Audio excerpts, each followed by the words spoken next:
Hello viewers, আজ যেটা বলতে চলেছি ওই তেনারা কি আছেন আমাদের আশেপাশে একটু আড়ালে নির্জনে?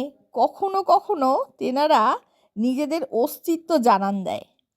ভূত ভূত অর্থাৎ আত্মা আছে না নেই, যা আমি বিশ্বাস করি আর সজ্ঞানে স্বচক্ষে দেখেছি, তাই তোমাদের কাছে দু চার কথা শেয়ার করছি। অনেকবার মরতে মরতে বেঁচেছি। প্রথম প্রথম ভয় করলেও এটা গাছ অওয়া হয়ে গেছে। এখন মাঝে মধ্যেই তারা জানান দেয় যে তারা আছে।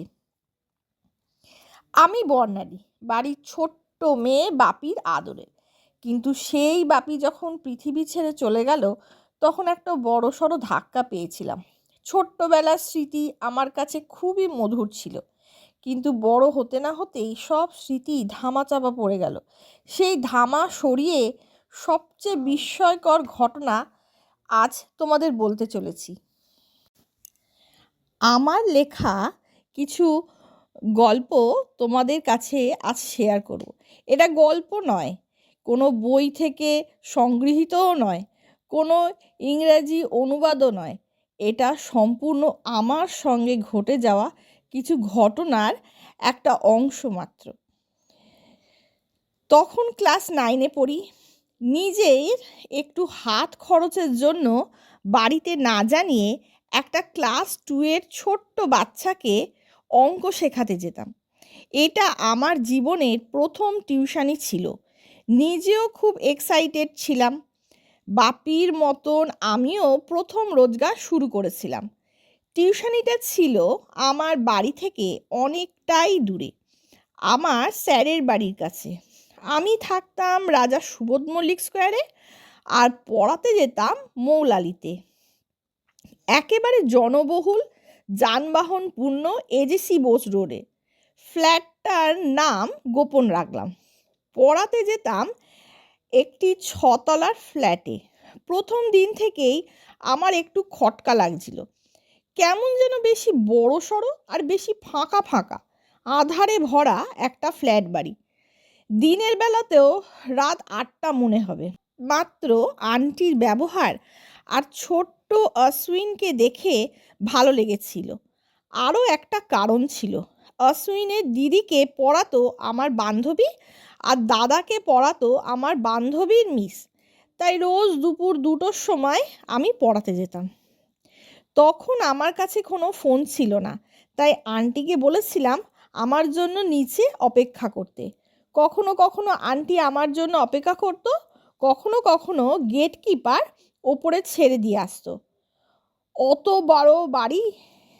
বড় বাড়িতে এই একটি মাত্র গেটকিপার, আমি আর আশ্বিনদের ফ্যামিলি ছাড়া আর কাউকে দেখিনি। যখনই যেতাম সমস্ত ফ্ল্যাটে তালা ঝুলতো। এভাবেই কাটে 2-1 মাস। একদিন অন্যমনস্কভাবে পড়াতে চলে যাই। কাউকে লক্ষ্য না করেই সোজাসুজি 3তলায় উঠে যাই। পরক্ষণে মনে হয়, আরে আমি তো আজ সম্পূর্ণ একা। কিছুক্ষণ নিজেকে দোষ দিয়ে আবার উঠতে থাকি। এটা 4তলা, 5th ফ্লোর। উঠে দেখি একটা বুড়ি সাদা মলিন নাইটি পরে আছে, চুল উস্কো খুস্কো, বয়স 70 থেকে 75-এর মধ্যে হবে। 4তলার সিঁড়ির রেলিং ধরে নিচের দিকে কি যেন দেখছে। ওপর তলায় যাওয়ার বাঁকটা ঘেঁষে দাঁড়িয়ে আছে। আমি যখন তাকে এড়িয়ে যাচ্ছি, তখন আমার দিকে ফেরে আর শান্ত দৃষ্টিতে আমায় দেখতে থাকে। তখন কি জানি কেন আমার পা প্রচণ্ড ভারী হয়ে যায়। ওটুকু জায়গা যেতে আমার যেন 10 মিনিট সময় লেগে গেল।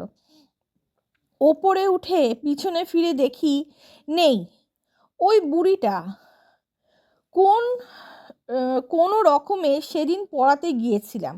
আন্টিকে বলি যে এই ফ্ল্যাটে কোনো বয়স্ক মহিলা আছে। আন্টি বলেন, না, এখানে কোনো বয়স্ক মহিলা নেই, যারা থাকে সকলে অফিস কলিগ, রাতের বেলায় ফেরে। পড়ানোর পর আন্টি আমায় সেদিন নিচে ছেড়ে দিয়ে যায়। আন্টি চলে গেলে আমি আবারও সেই ফ্ল্যাটে যাই আর গেটকিপারকে জিজ্ঞাসা করি যে এখানে কোনো বুড়ি থাকে কি না। সে জানায় না, এমন কোনো বুড়ি তো থাকেই না, বরং আশ্বিনদের ফ্যামিলি ছাড়া এই বিল্ডিংয়ে সমস্ত ফ্ল্যাট ফাঁকা পড়ে আছে। গেটকিপার নিজেও রাত 8টার পর আর থাকে না। ঘটনাটা বাপিকে এসে জানাই। বাপি তো প্রচণ্ড বকাবকি করে, তারপর জানায় ওই ফ্ল্যাটটার ইতিহাস, যা শুনে আমার পায়ের নিচের মাটি সরে যায়। ঘটনাটা এরকম, ওই ফ্ল্যাটে 5th ফ্লোরের একটি ফ্ল্যাট থেকে একটা বুড়ির পচা গলা দেহ উদ্ধার হয়েছিল। তারপর থেকে ওই ফ্ল্যাট বাড়িটি অনেক বছর ফাঁকা পড়েছিল। অনেকবার মালিক চেঞ্জ হয়। ফ্ল্যাটে থাকা লোকেরা কিছুদিন থাকার পর পালিয়ে যায়। অনেক প্রমোটার ওটাকে ভাঙার চেষ্টা করেও ব্যর্থ হয়। স্ট্রেঞ্জ। পরের দিন ঠিক একই সময় আমি পড়াতে যাই। দেখি আন্টি নেই, গেটকিপার দাঁড়িয়ে আছে। আমি বিল্ডিংয়ে না ঢুকে এদিক ওদিক দেখতে থাকি। আমায় দেখে গেটকিপার ওপরে যাওয়ার জন্য বলে। আমি বলি না, আজ যাব না। কথাটা শুনে গেটকিপার বলল, দিদি তুমি টিউশনিটা ছেড়ে দাও, অশ্বিনরাও এখানে বেশি দিন থাকবে না, ওরাও অনেক কিছু দেখে, তাই প্রায় বাড়িতে হবন করে।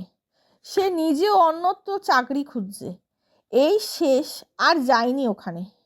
এদিকে আমার বান্ধবী এসে বলল অশ্বিনের মা দেখা করতে বলেছে, মাইনেও অনেক বাড়িয়ে দেবে বলেছে। আমি ওকে সব কথা খুলে বললাম, ওর মিসকেও জানালাম। শুনে সবাই সিদ্ধান্তে এলাম এখানে আর যাব না।